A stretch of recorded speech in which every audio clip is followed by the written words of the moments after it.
Hello, everyone, and welcome to another episode of Invisible Activity. We're a podcast dedicated to finding artists, community leaders, and thinkers and bringing them into the airwaves of the internet. Before we get started, let's address the elephant in the room. It's fair to say that our country has entered a real fracture point, and we're experiencing some insane shit out there in the streets. And it doesn't seem like it's going to stop anytime soon either. I just want to tell you all to stay safe, stay connected, don't loot, stay peaceful, and if you see police brutality firsthand, film it. Most importantly, this is the right time to imagine possible futures for our nation, how we can manifest more justice into our communities and create equity for everyone in our society. As much as this is a time for action, this is also a time for crucial, much-needed conversation. We don't just need bodies out there in the streets. In this historical moment, we need minds coming together and sharing their experiences and ideas. Without further ado, let's get started. Our last time together, you heard me talk about weird ideas of consciousness, the environment, and permaculture. Carrying on with the ecological theme, it is my pleasure to introduce Melissa Potter, co-creator of Seeds InService, a Chicago-based ecofeminist art practice that supports self-determining communities through heirloom seed management, thematic gardening, and hand paper-making arts activism. Through the radical labor of handcrafts and urban agriculture, Seeds InService exposes the intersecting oppressions of women and nature in a globalized world controlled by patriarchal capitalism.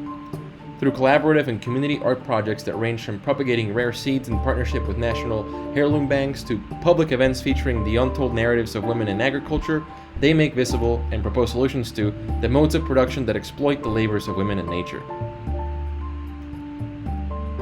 Seeds InService has a book published. It's called An Illuminated Feminist Seed Bank. It's a documentation of Mel's work along with her co-creator, Maggie Puckett. I've actually personally bought this book, and honestly, it's amazing. It's a clear and erudite compilation of what Seeds InService has done and has some really cool pictures and illustrations. I highly recommend that you support these two artists and buy their book. The purchase link will be in the description below. If you do buy it, I promise you, you will not regret it. Of course, there's a lot more to Seeds InService than what I just said, and Melissa Potter is here to tell us all about her art practice. Yeah. It's recording out. When people actually started buying radios, and radio started becoming like a thing in its first few years, some people actually said that it was the Holy Spirit that was talking through the machine. Wow. And I think that technology gives us that, you know. There was a historian that called the internet and computers the greatest alchemical progress that we can see, because it literally puts all of our minds into one network. And the podcast that we're doing, the podcast that other people are doing, or any idea that or any news that people share, it gets disseminated across the planet in a second, you know. So that's something that's, I think, part of the beauty of the spirituality of this is that we now have the medium that we can spread everything into the airwaves, basically. I love the way your mind works. Thank you. Quick and interesting. So thank you for that. Thank you. So, but we're here to discuss Seeds InService, not my mind, and I've been doing a lot of homework on your projects, and I remember I bought your book. I love the book that you got, especially the illustrations. I loved how you depicted some of the work that you did. But just tell me, like, what's your story? How you got it? How did you get interested in like ecological projects and feminist movements and all that? Tell me how you got to where you are right now. Yeah. Well, I'll tell you the near and distant. But the distant is that I am from many generations of feminists, and I grew up in the 80s when there was a huge movement to try to invoke the goddess. And even writers, I'm delving into it right now, even writers like Lucy Lepard were looking at symbol systems that were not patriarchal, heteronormative symbol systems that we know today. And so I was brought up in a great tradition of questioning. I was brought up in a tradition to think about things differently. And my grandmother, aunt, mother, all of them were very interested in land and in gardening. My grandmother was doing organic gardening, 35 years ago, was really interested in alternative composting. She was known for doing, human composts, back before people even really understood what that meant. So like the deep history comes from that. My aunt was an artist on the Lower East Side during the 80s doing feminist art at places like Franklin Furnace. And then the Seeds InService project was born. I got into papermaking for all of those reasons and more as a craft art, because of course we work with plant material and the earth materials to make our work. And the school had decided, based on one of my graduate students' mastermind ideas, to build a papermaker's garden.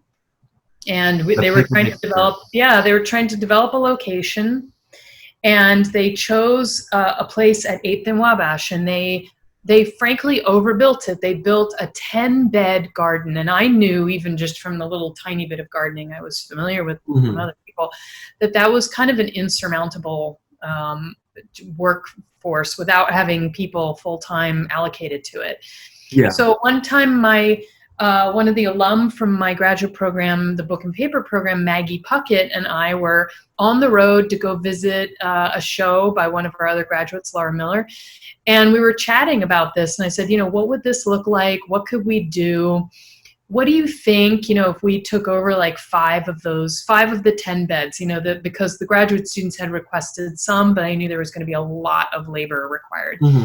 And by the time we drove home, we had cooked up the Seeds InService name, which was the idea of in service being a double entendre.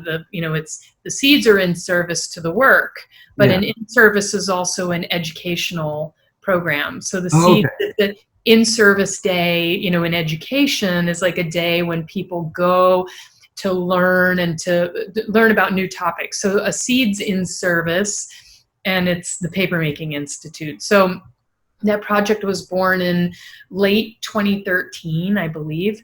And Maggie and I just went out there and labored really hard for 5 years to do thematic gardening work together at that. All in the same spot?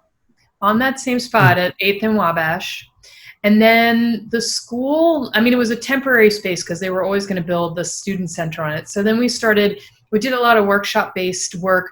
We started networking. So Maggie was able to network us with the Altgeld Sawyer Corner Farm, which we still have an outpost there. And Maggie is really a brilliant gardener. I would say that I tend to be a little bit more of the cerebral, kind of like in my head and not as great with the gardening part. And she's really educated in gardening at this point. So I rely on her heavily for, what to do and where to go.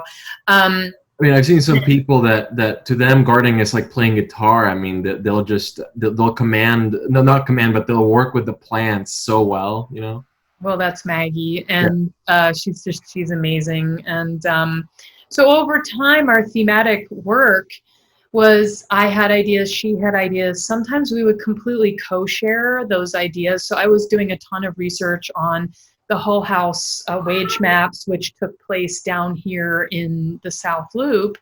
And I was really interested in amplifying the stories of the women who worked as sex workers, literally on the same space as the Papermaker's Garden. And Maggie joined forces with me on that to do a performance piece. And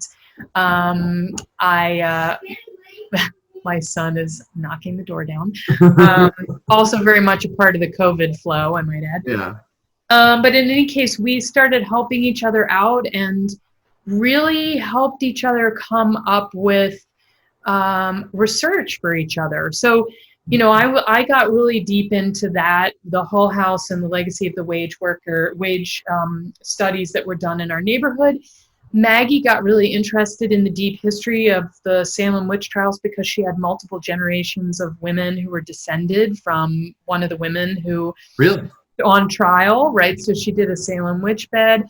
So we did a lot of work that was feminist and also amplified personal histories, but also amplified local histories. I did a project with the Bosnian diaspora here where I was looking at traditional medicine from the Bosnian communities. And of course, we have a huge Bosnian community here. Yeah. We worked with UIC, with the Heritage Garden at UIC, Mm-hmm. and many different, projects like that. And then ultimately, I ended up working most recently with the Lurie Garden. And I've done for now 2 years with Joanna Kubiak, who's one of their main workers on site. With her, I've been assessing native plants for use in hand papermaking. So when they do their cut down, we take the plants that can be used for hand papermaking back to our studio. Mm-hmm. So the project over time has also become networked. And of course, Compound Yellow, after 2 years, they're doing a children's survival garden, which was a project I cooked up with my son. He helped me design the posters, and it's really in honor of the next generation and what they will need for their survival. So we're multi-locational at this point. We continue to create new projects. We have flax growing there, and this year, and As an oil painter, I really appreciate the growing of flax. Oh yeah, well that's really interesting. It's a superior papermaking material. So I did a project for Terrain Biennial called Flax Farm with Matthew Gerson and Sarah Shirk, who hosted me. But there's a very interesting radical movement to divest from cotton farming in the 1700s. So I'm trying to amplify that at the same time get papermaking material. Mm-hmm. And then this behind us, this is Svalbard. Our book this time last year, was introduced into the Global Seed Vault art collection. And so Maggie traveled to Svalbard to inter our book in the mountain alongside the book. Just for context for audience, Svalbard is the Norwegian island right at the Arctic Circle, right? That's right. Yeah. And the Global Seed Vault has had a difficult time. There have been all kinds of questions about the permafrost, and our climate is changing so fast. It's a real question whether that permafrost will actually be able to maintain the land there, and their artists were interpreting that scenario as well. Yeah. A couple of years ago, they started an art project. There's a beautiful website of the Seed Archive, featuring the artists who have been brought into this collection, but they're archiving art as a collection to animate the Global Seed Vault. One thing I did in a lot of research on the vault, we should be very proud as Midwesterners, because the Seed Savers Exchange in Decorah, Iowa is one of the primary contributors to the Global Seed Vault. Hurrah! Yeah. So I've noticed, I did research on the gardens that you've done, and you've done some heritage gardens. For example, your ward gardens that where you conserve legacy seeds from war zones in Syria, etc. Can you tell me about what these conservation and heritage gardens are? Like what's the theme that you're trying to get at? Yeah.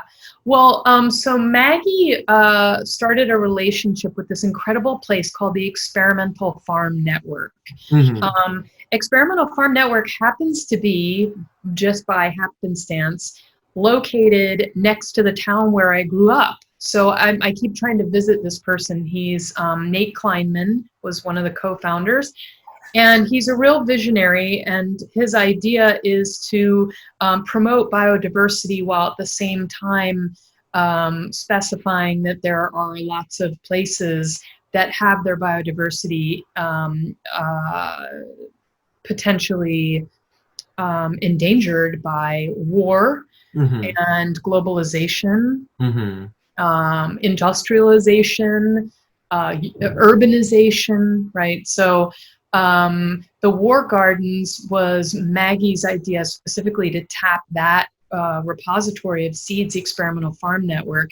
And they network with farmers all over the country to grow, study, and bring seeds back.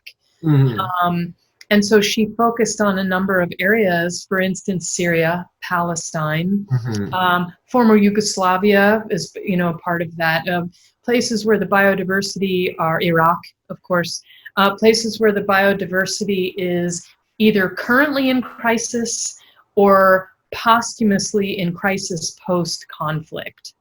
Yeah. For instance, if you look at a place like Bosnia, which is my area of research, Maggie really studied a lot around South and Central America and Palestine, Syria, and the Middle East. But in Bosnia, for instance, after the war, there was a lot of bombing with depleted uranium tip weaponry. So, there was a lot of damage to the soil and the condition of the space there. And obviously the damage doesn't stop with uranium at the impact. It keeps going for decades after. That's right. And so people are eating under those circumstances. But so in answer to your question about the preservation of heritage seeds, seeds are so complicated. I mean, it's a whole science and study. And I think that, even after 5 years, I consider myself very much a novice steward of seeds because, again, one could spend a lifetime trying to understand the methodologies for saving and also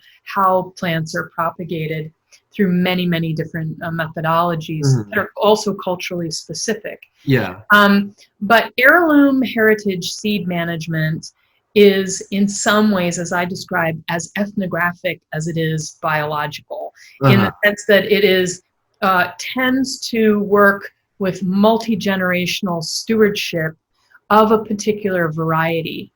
And those varieties tend to maintain much better nutrition and output profiles or specificity profiles because they've been managed through more traditional farming methodologies and also brought down through generations. Right, and your your aim is in here to steward and maintain these seeds and their genetic purity as time goes on, and is your aim to at some point give these seeds to the communities that are yes.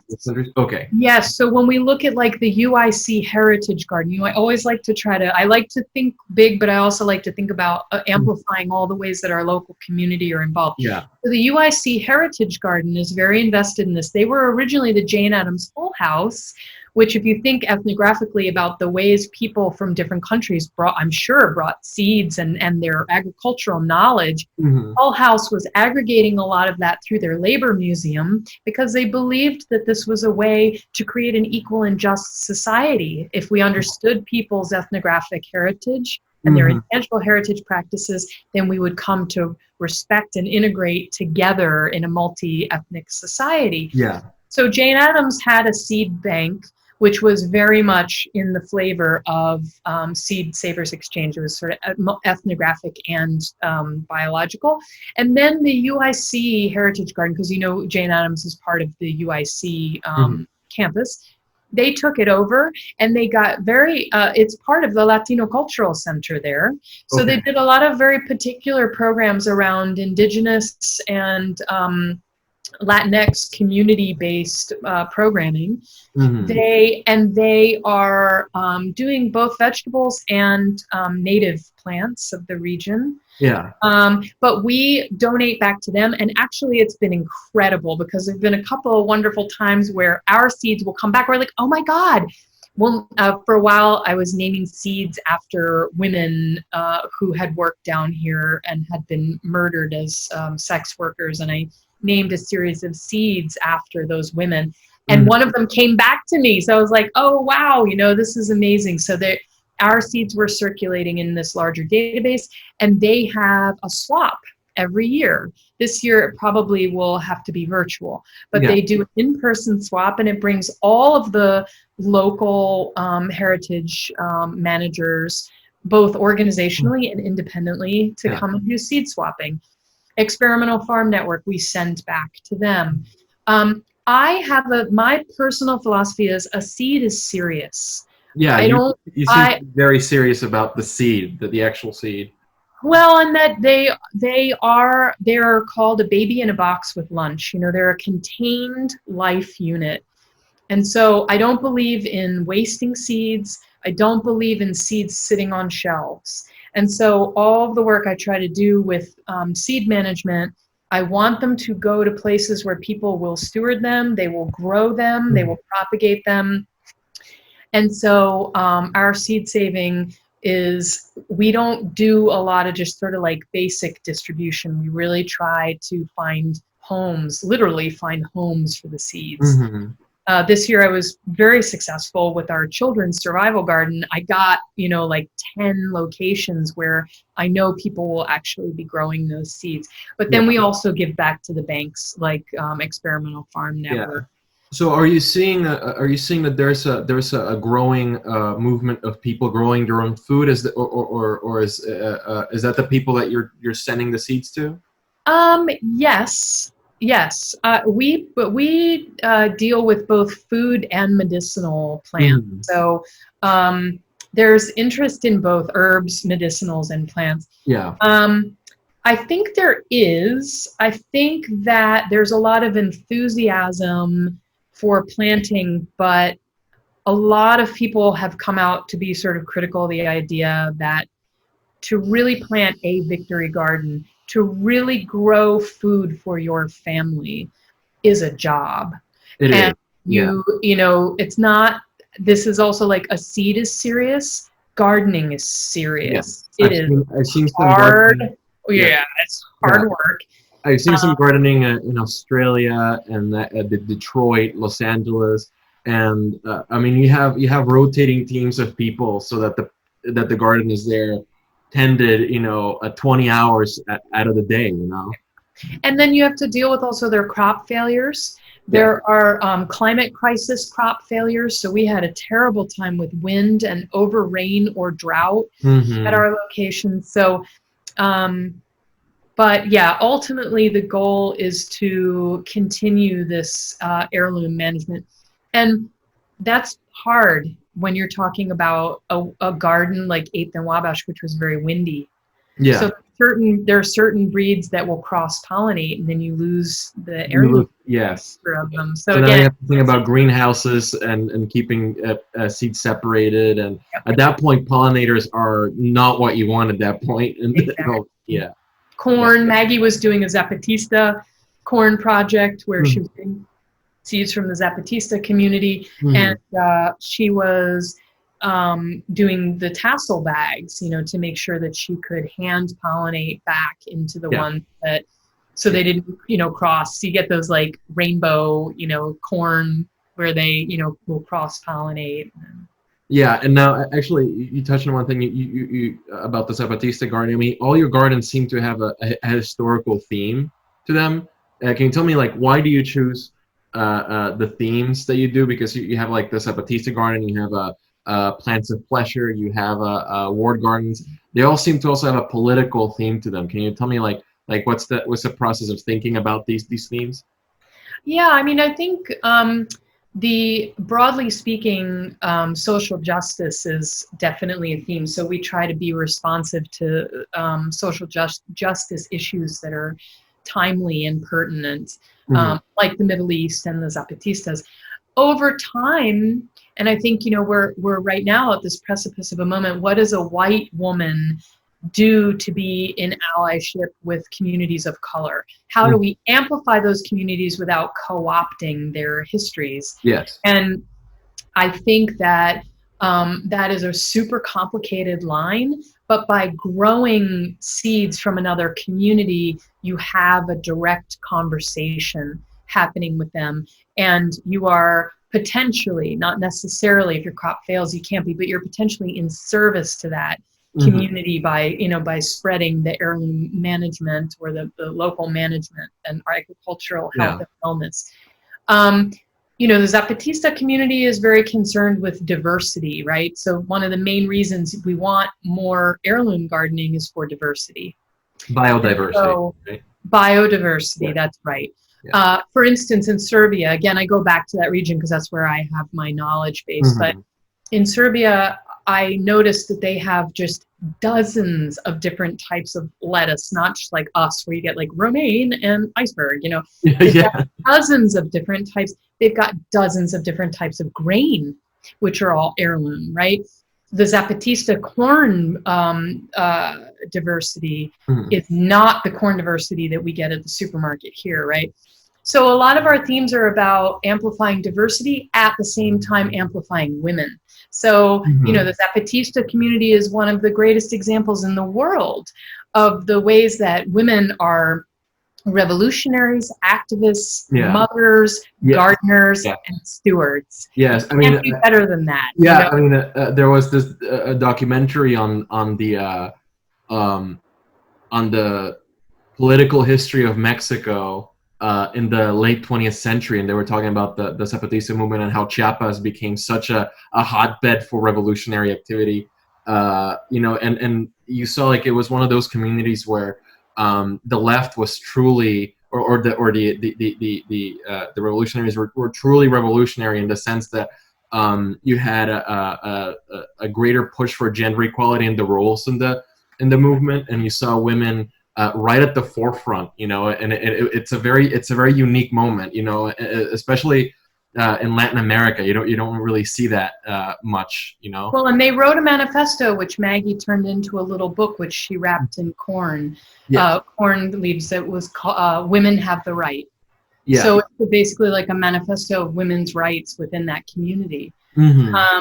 A project like Plants for Pleasure also was deeply feminist. I was thinking a lot about I wanted to ask you about that. Yeah. yeah, well, I was thinking a lot about body care, and we had a Roe v. Wade bed, and that was really fascinating to kind of go back to a lot of the traditional herbal medicine of the Hmm. midwives and herbs that can be abortifacients, for people who don't have access to medical Yeah. intervention that are used culturally, um, and also in our own communities Yeah. too. But I stopped one day and I thought, so much of herbal health is about women dealing with their reproduction because the culture doesn't give them any space to be more than their goddamn reproduction. And I Yeah. thought, what would it look like if a garden was purely about pleasure, women's pleasure? They didn't have to think Yeah. about rape or prostitution. Or giving a son to their husband that year, or that's That's right. yeah. So, what would it look like if the plants just served their pleasure, whether it was to hallucinate, whether it was to calm down, whether it was to get drunk, whether it was Hmm. to smell nice things, whether it was to, and so the whole theme of that garden broadly went into like just sensorial pleasure, but also dipping in a little bit into women shaman work and Yes. the cultures where women were using plants to do transcendental meditation Hmm. and also the way the witches, there's something called flying ointment. My Really? poster, well, flying ointment was apparently, I don't remember which plant, but they would insert it into their vaginas. And What? that it was, yes, the whole, something about the myth of the broom has something to do with flying ointment, this idea of like flying being a metaphor for flying, like psychically, but also Yeah. flying on your broom like Baba Yaga. Yeah. Yeah. Um, What plans did you have in the pleasure garden? I mean, what were they? so I learned something really interesting about that garden, which is that a lot of plants have culinary, medicinal, and psychotropic ability, Yeah, meaning and that most do. Most plants, for anybody in the audience that are just thinking of cannabis or mushrooms, 2/3 of plants in the biosphere have psychotropic properties. You can I put, didn't know that. That's super you interesting. know, if you listen to Terence McKenna, and do your research, you'll see that you can make DMT out of most plants. Not every plant, but a lot of plants can get you DMT out of them. Well, and so that's so cool to know. Thank you for mentioning that. I mean, a lot of it is by dosage, right? So valerian can be a wormwort, like Yeah. wormwood, absinthe. A lot of these plants can be mildly relaxing, and Mhm. in large measure can be psychotropic. Like we Yeah. had valerian, skullcap, burdock. Yeah. Um, My mom takes rue. skullcap and valerian. Oh, okay. Yeah. Yeah, I mean, and they can be, and again, they're all dose dependent. Um, Hmm. we also had poppies, more as a symbol. We didn't make you can. I mean, Yeah. you can make poppy-based opioid. Yeah. I've known people who've soaked the pods and made Yeah. drinks out of them and things. And again, I just said for us, for this purpose, it was really to sort of research and investigate and to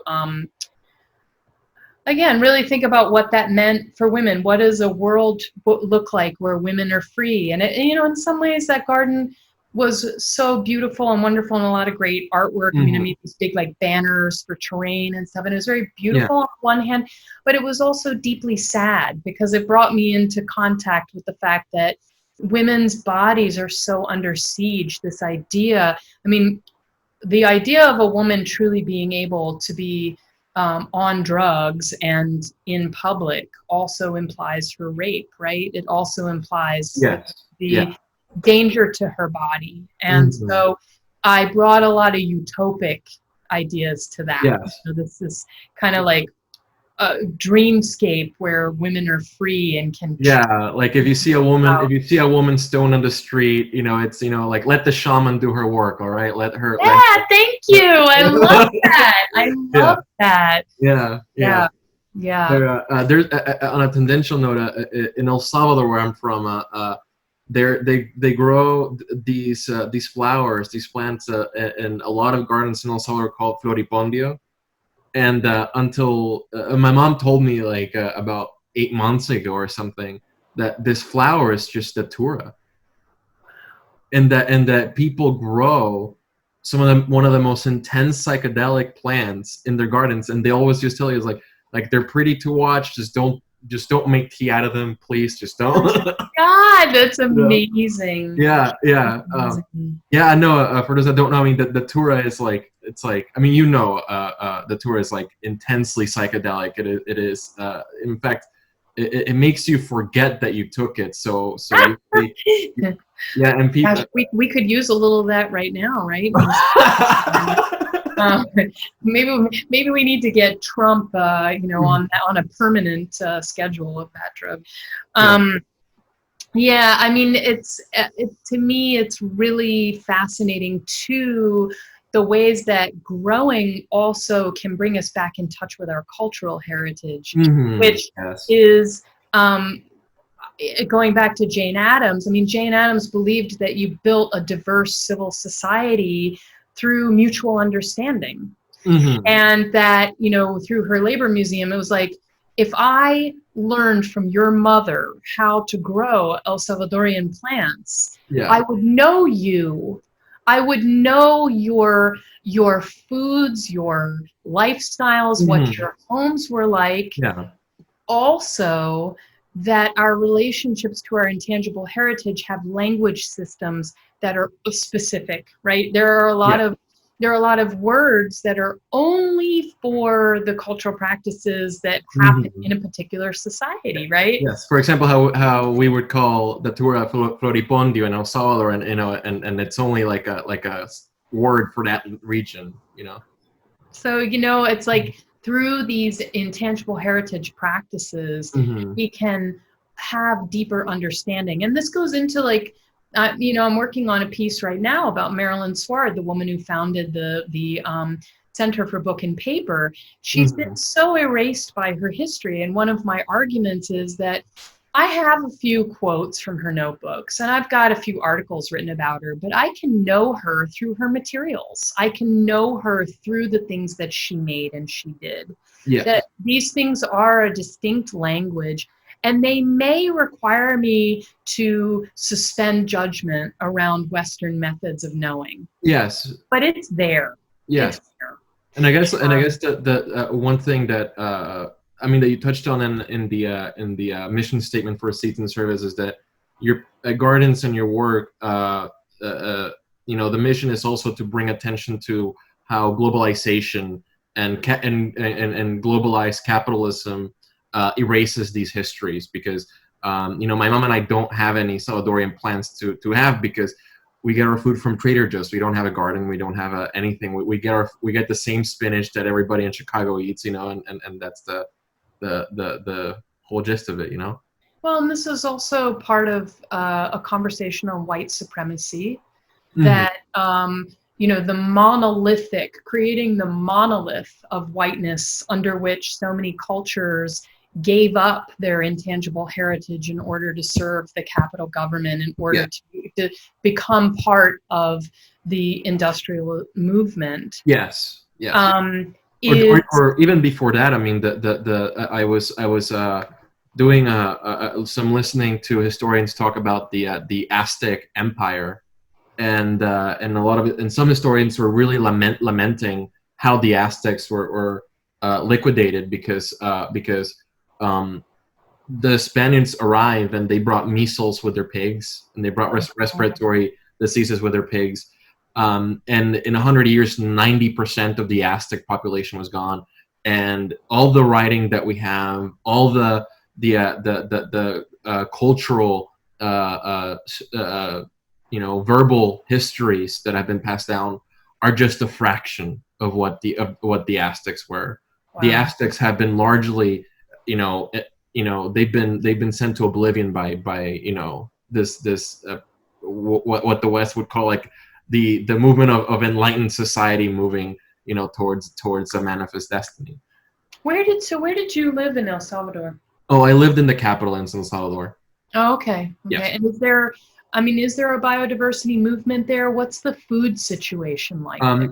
It's bad in El Salvador because El Salvador was a coffee country, and actually, fun fact or not so fun fact, El Salvador was actually one of the only was the first country to recognize Nazi Germany as a legitimate state, and it was actually it provided under its own fascist regime. It provided coffee to the Axis powers. And that actually starts this trend. El Salvador was sort of divided into municipal states that were controlled by families, and each family was a coffee grower family. And they slashed and burned so many acres of land to grow coffee. Uh-huh. And it only hit them decades later in the 80s, the 90s, today, because there's very little biodiversity in El Salvador. Uh-huh. Because it And was monolith crop. it's a monocrop, and coffee is a very demanding crop. It sucks out nitrogen like no other plant, and It's water. It needs a lot of water. it needs a lot of water. It needs Yeah. a lot of nitrogen. Mhm. So as a result, the land, not only is it nutrient deficient, you can't. It's hard to grow more stuff on the land now. And as a result, I mean, El Salvador is a tropical country. It gets monsoons, it gets hurricanes, and just now it's a severe hurricane went through El Salvador, and because there's no trees to hold up mountains, to hold up hills, to hold up places, you had so many houses were destroyed. I mean, I think like over 6,000 people were displaced by the hurricane, because you just don't have in El Salvador, the need for from these rich families to export coffee, to export a monoculture crop, in large, it became a curse on the country, and now we're paying for it. Mhm. And I think what El Salvador has to do is actually get on the biodiversity train, get in there and start reforesting areas before it's too late, because you need the land actually needs the plants to actually be held up. Well, I mean, I think COVID is really teaching us that we went way past the boundaries of necessary localism. That, to some degree, we need to have strengthened local communities and Mhm. diversity biodiversities that are not serving the international community with monocropping, or are not being exported via plane, train, and automobile all Yeah. over the world. And I just hope it's not too late. I mean, when I think about um, what we're really up against economically to try to, and I guess this gets into some of the questions you were asking earlier about, is it possible that we become more self-sustained? Maybe we can't do a whole victory garden, but I've been talking to Trisha Van Eck at 6018 because I'm working on a project with them, and can we network in ways to create that? I mean, the Victory Garden also was based on the nuclear family model. Yes. A family created a garden, right? Yeah. But let's look at like El Vejo, the Little Village Environmental Justice Organization, which produces more than a ton of food for the community. It's a huge community garden built on a Superfund site. Yeah. Is this a better model? That maybe we forego the nuclear family model and create more of a network to provide the things that we need, instead of thinking that we need to bunker. I think it's really important that we not, through this garden type work and seed work, get into this kind of creepy survivalist. Yeah, like some preppers that are Gotta be careful, because the prepper model is based on the patriarchal nuclear family model. Yeah, and actually, I mean, you see it actually in American culture quite a bit. Americans love apocalypse films, and it's always the same trope. You have like that nuclear family holding out in their house, while you have that like group of strangers that is like 5 people against the mob. And I was actually reading an article that said, if society should ever collapse to the point where it's like that, you do not want to be in that 5-person group. You want to be part of the mob. You want to be in the mob, because the mob in those movies, they're organized. They're talking to each other, and and they're creating a self-sustaining system. It's the family, or the group of friends, or the high school friends that get caught in the house that are not getting the point. So interesting. So what does that mean for El Salvador or other countries that are trying to go back to a different type of farming to save their land? Yeah, and there's actually something, I'll post a link in the YouTube description. We're trying to put as many links to resources to look at in this YouTube video. Awesome. But there's this organization in India that got over well over 1,000 villages in the I believe it's the Mumbai region in India, which is the middle of India, where it only gets water during the monsoon season, and then it's dry the rest of the year. They were trying to get these independent villages that are not connected at all. I mean, well, they are, but India doesn't have the super highways that we have, especially in the poor areas. They were trying to get these villages to first become water independent, and they actually went through this whole process of building water reserves, or getting ways to preserve water in the land. And in 2 years, over 1,000 villages, and this was measured just now, just this last year, in late 2019, over 1,000 villages were able to become locally water independent. They didn't have to get their water from anywhere else, and the monsoon season was able to give them water for the rest of the year. Now, what's actually happening is that those villages that were selected at first and managed to get their water independence, now they're going into what some people call the largest permaculture project in the world, where these villages are going to steward the land, and they're going to grow local crops, and they're going to actually, the goal is that those villages become food independent, they become economically independent through the growing of these crops. So they're getting experts from all over India and all over the world to actually help these villages, get to that. And India is in a position to do that, because I feel like, when you're in a village that has been ravaged by drought, when you're in a village that cannot compete economically, you're open to things. You're open to these ideas. In America, it's different, because in America, our comfort zone is wider, but you do see projects happening like, in South Central LA or Detroit or places that are, ready for something different.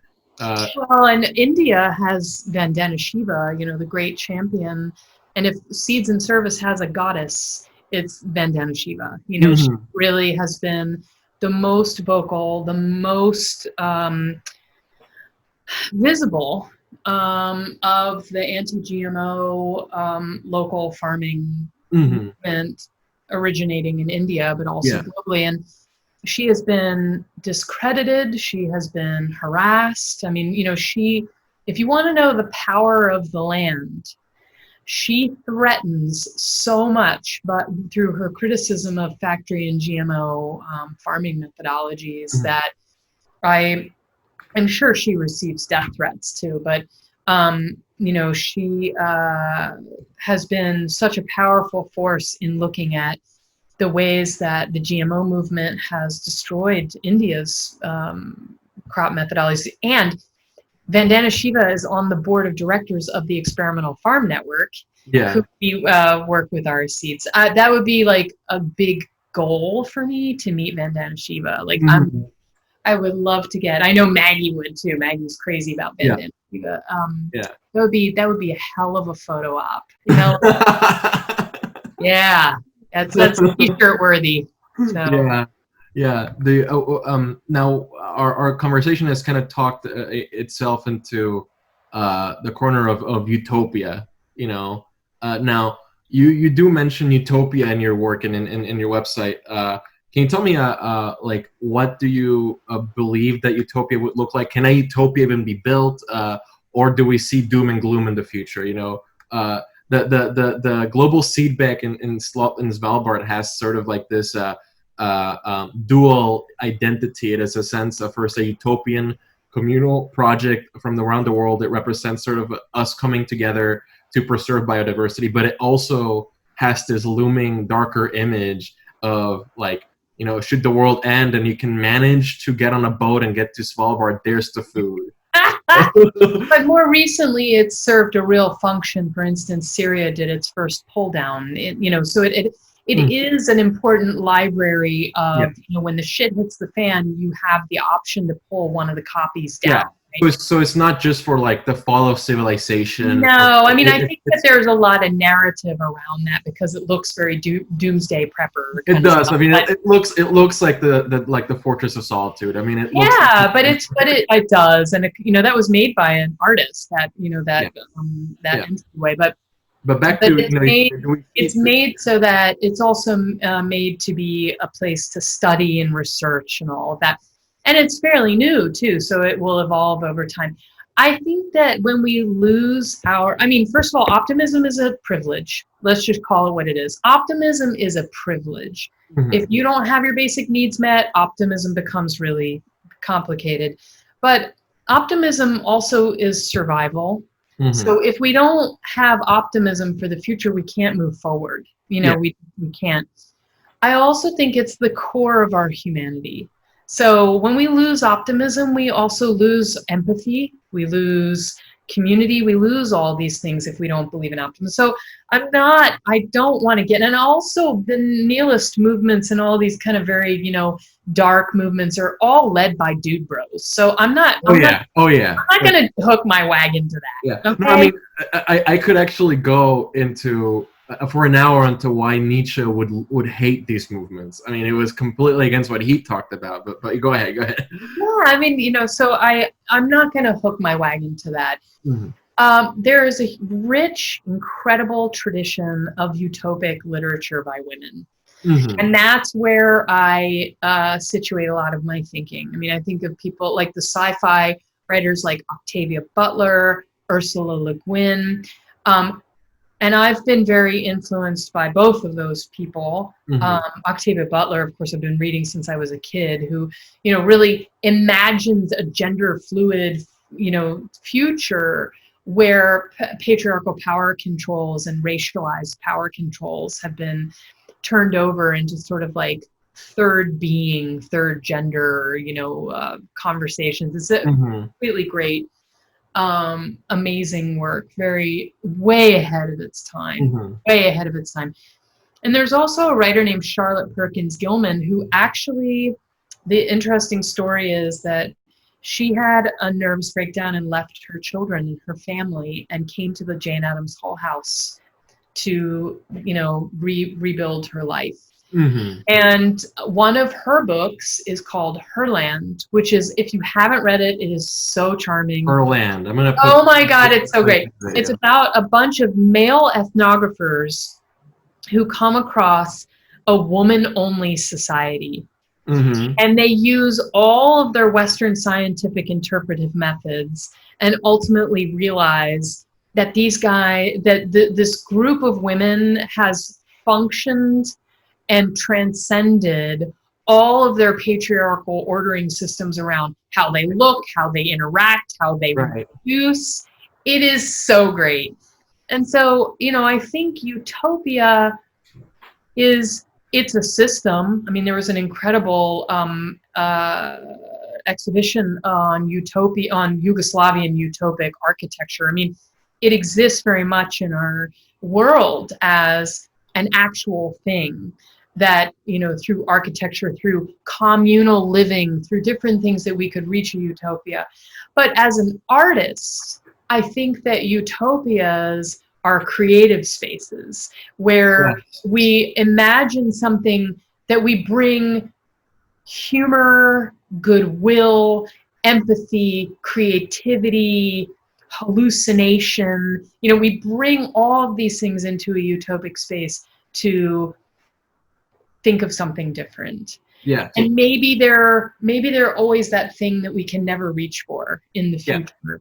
But they are generative, just like gardening. They're generative spaces that we can reach to imagine, at minimum, that this is not necessarily the end game, that there is more, that there's something else we could reach to. So, but I consider, our work in Seeds InService is definitely in the genre of feminist utopias, womanist utopias. That's really where we. Yeah, and just for viewers, a womanist or a feminist utopia does not mean like what the dude bros are saying it is, where men would be chained to carts being made to pull, weight all around the day. It's totally different from that. Yeah, I mean, utopia under the Trump administration is basic human needs met. It's universal health care, it's universal child care, it's a universal income, it's a world in which Black and brown people aren't murdered in their homes or on the street. That's, I mean, we've got big goals in society. And and actually, I mean, we do see as bad as the situation got, and we got into this really dark spot with the killing of George Floyd. Is it George? I always forget George's another name. It's George Floyd. Yeah. I'm really bad with names. I know it's Floyd.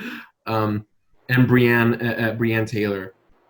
You had these. I mean, they're grisly murders. In the uprising that we saw, I mean, entire cities brought to its feet and to take a stand. The City Council of Minneapolis has a few members that are going to start considering what if they disband the current police system. You saw it, right? They disband the Minneapolis City Police Department, and they actually bring a new local-based, non-violent public safety commission, which that's utopia for me. That's a utopia. I mean, the fact that got talked about, in America, in America. Well, and I don't know if you saw the viral video that was going around with George Floyd's daughter. It was incredible. And, it's certainly not to discount the lifelong trauma that she will experience over the death of her father. But she said she was up on top of her uncle's shoulders, and she said, her uncle says, "What did your dad do?" And she says, "My dad changed the world." Yeah.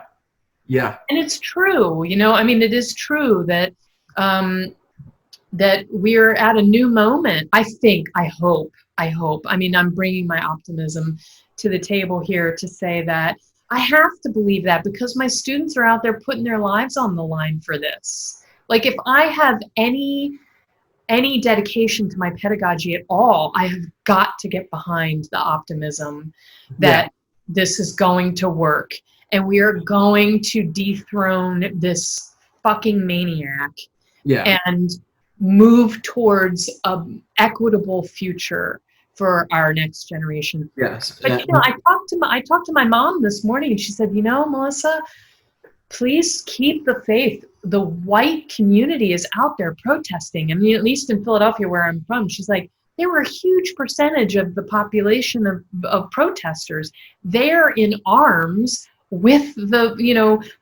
people for whom this means their life and death. And she was saying that was not the case during the uprisings in the 60s. That there were some, but what you really saw now is that I think this generation does not perceive race in the same way as my generation and generations that came before. I mean, for example, I'm from El Salvador, and I mean, I've already said that, but I came to the United States, and I guess this is kind of like a semi-foreigner's perspective, but I was told about the tensions between Hispanic and Black communities, in LA, Chicago, maybe Philadelphia, and I just don't see that anymore. For me, from my perspective, I think that was more of a previous generation, people from like Gen X and before who had issues. But for me now, it's like, if you're making my level of income and you're living in the same city I am, there's no difference. Well, obviously there's difference. There's cultural difference. There's ways of living and seeing the world that are different. But the right to equity and the right to life is the same. Wait, can you hear me?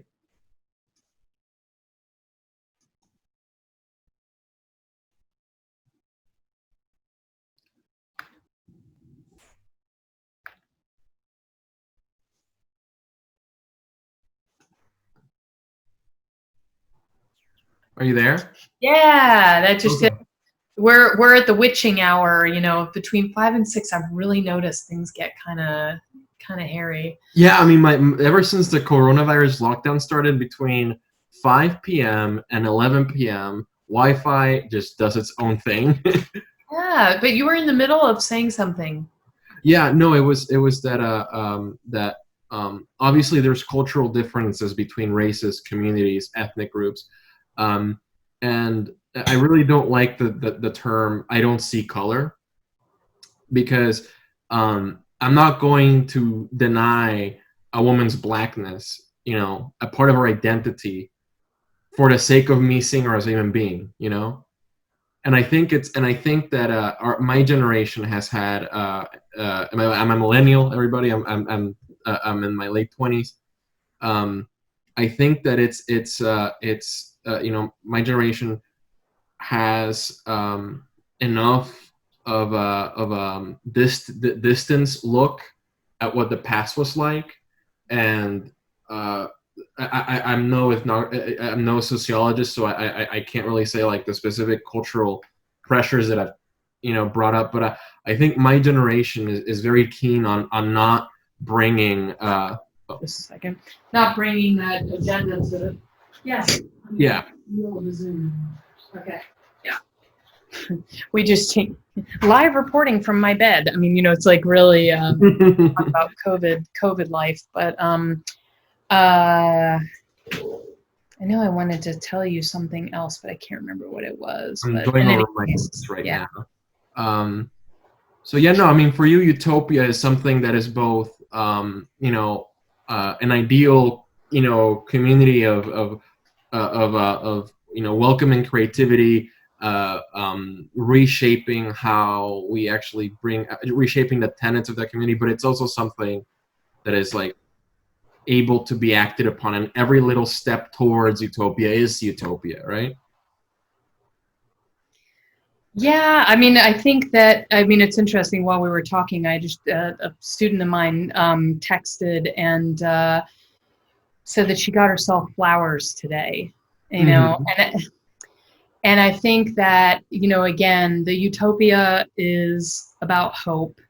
Mhm. And it sounds like such lip service now when we think about the Obama administration and how far his presidency is from where we are now. But not to forget that I think with real, genuine feeling, he invoked our society to bring hope to what Yes. we were doing. And Yes. it feels small and it feels idealistic, and I get all that, but goodness sometimes feels that way. Yeah. I mean, this is being basically decent feels small, and especially in the face of what we're dealing with now. But I think utopias are going to be small efforts we make every day in our personal lives, Mhm. and big efforts we make in reaching out and trying to create new communities that will foster regenerative growth. And Mhm.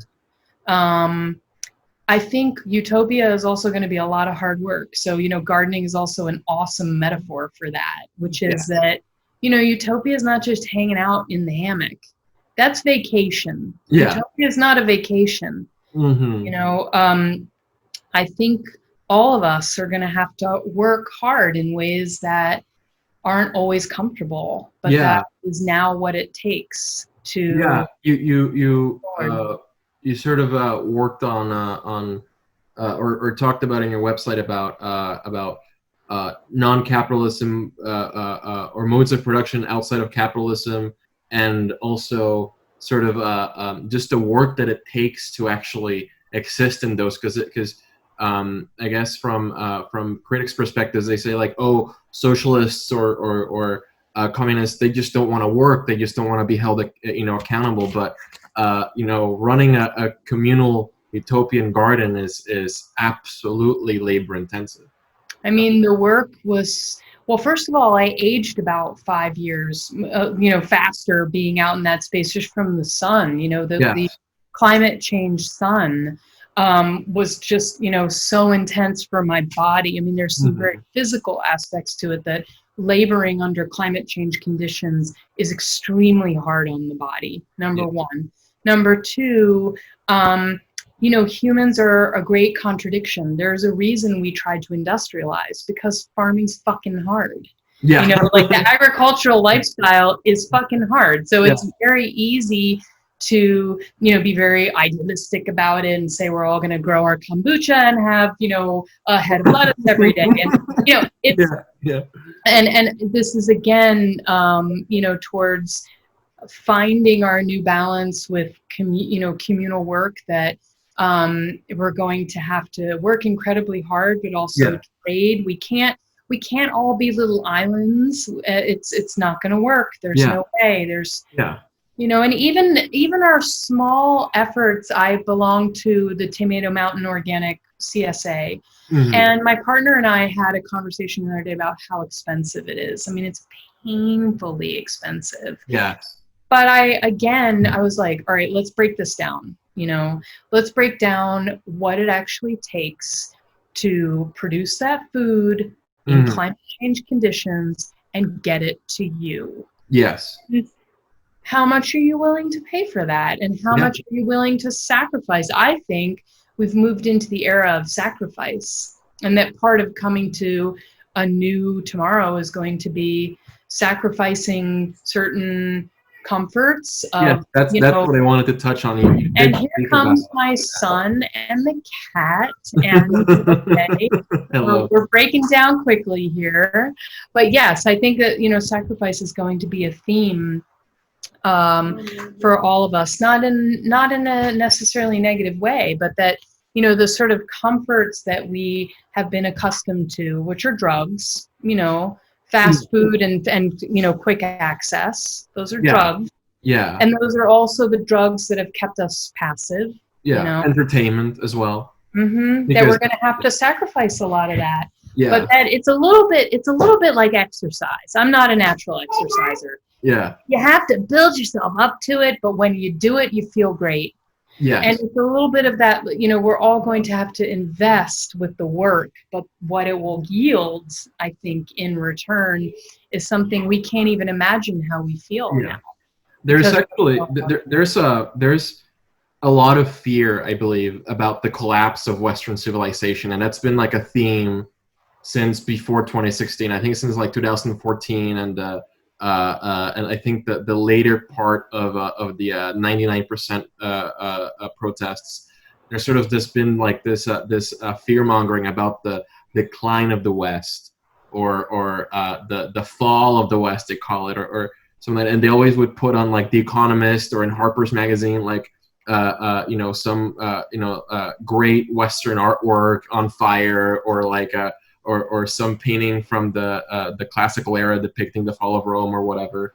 But the West has fallen so many fucking times. It fell when Rome fell. It fell when the Renaissance ended in the 1530s. It fell during the First World War. It fell at the end of Napoleon. It's fallen so many times, and I think some historians that I listen to make the distinction that every time that a civilization collapses, the only people that really see a really significant change and true loss of wealth, true loss of status, are the people at the top of the chain. The common person has very little to lose when there's a change, Wow. So any sacrifice that we make is communal sacrifice, It's not that we will all have to give everything. We will all have to give a little bit, It's a really interesting way to look at it too, and amplifies the idea of the top 1%. And what we desperately need in this country is to really tackle the structures that have allowed the top, probably actually 5%, but the top 5% to amass the vast majority of wealth. Yes. Yeah, I know, and that's the thing. It doesn't have to be like that. We all have to just enter sort of this idea of the Soviet era republic, the Soviet Republic era, where we sort of see people sort of like having to divide 2 potatoes between 5 people, or whatever caricature you want to put to communism, or whatever like that. Like the sacrifices that we will have to make. Somebody on Facebook, on one of the groups I'm in, put it very, very poetically. It's, this is not going to end with when Trump is dethroned. There's still going to be mass inequality when we get a Democrat president, when we get a blue Congress, a blue Senate, and a Supreme Court. There's still going to be it, and to truly change, this means that communities are going to have to give their free time, give their resources and energy to getting together after work, spending until the wee morning hours planning, talking, connecting, making gardens, making sure there's food independence, making sure that there are systems prefigured, so that in 5 years or in 10 years we can begin to see those things actually germinating, not blooming, germinating. You see, it's a long play. And then cultivating them is really, really hard work. You have to thin them, tend them, water them, amend the soil, adjust, right? So I mean, it's like this is really an incredible metaphor for everything that we need to do. Mm-hmm. Yeah. Well, I think we've run through every one of our talking points, and I think that's so awesome. You're so I just love the way your mind works. Thank you. This has been a really fun conversation. You taught me a lot of interesting things. I'm really intrigued to follow up on, and I just appreciate having this project amplified, and I look forward to our work together in the future. And also, absolutely. Thank you. It's been a real pleasure. Yeah, thank you. What are you doing this weekend? This weekend, geez, I don't know. I mean, I'm a painter, so I stay home and paint a lot. We'll see. There was no, there's nothing happening. Good. Paint away. You went to UIC, right? Did you go to UIC? No, I studied in Philadelphia. Oh, where? I'm a Philly kid too. I studied in the Pennsylvania Academy of the Fine Arts. Oh, I didn't know that about you. I grew up outside of Philly. Yeah, where kind of to the New Jersey side or more towards Pennsylvania? Jersey.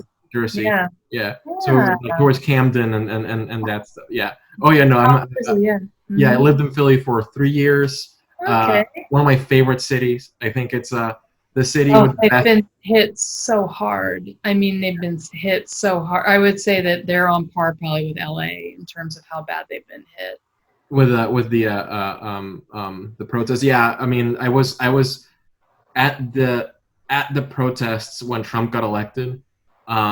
People lit Molotovs on fire. I mean, it was I serious. mean, it's part of Philly's kind of like, Yeah. very Philly, Philly, right? Philly is a fucking punk city. It does It is not. totally. It does not fucking. And when I was a kid, we used to go into South Street to Zipperhead and, Yeah. Oh my I go to South Street every night. I lived in the neighborhood. I lived right above South Street. Oh my God. Yeah, and and like Philly just has this soul that is just like, let's fucking put some noise music on and light shit on fire. It doesn't have any other modus operandi other than that when it comes to like a movement. So whenever there's a wave of protests in the United States, I always go like, oh, Philly's gonna go fucking bat shit crazy. Well, I think the looters, these looters, and they're still trying to figure out who the hell these looters are. Yeah. And it looks super nefarious, but I mean, man, they fucking burn that place to the ground. I mean, it looks like a lot of neighborhoods are really fucked. So yeah, this is going to be a long road out from that too. Yeah. No, but Philly is a strong city. It's a good city. Oh, they little wooder ice and hoagies and yeah. No, they'll Philly just needs to have a few hoagies, a few beers, sit down, take a breather, then get back in the mosh pit. It doesn't Totally great. Well, thank you so much for taking time today. No, thank you for coming here and sharing everything that you've done.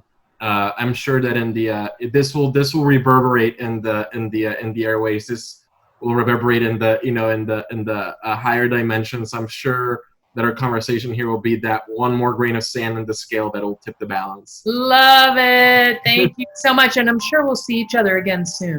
Oh yes, I'm sure we'll see it. We will see each other again in person. Yeah.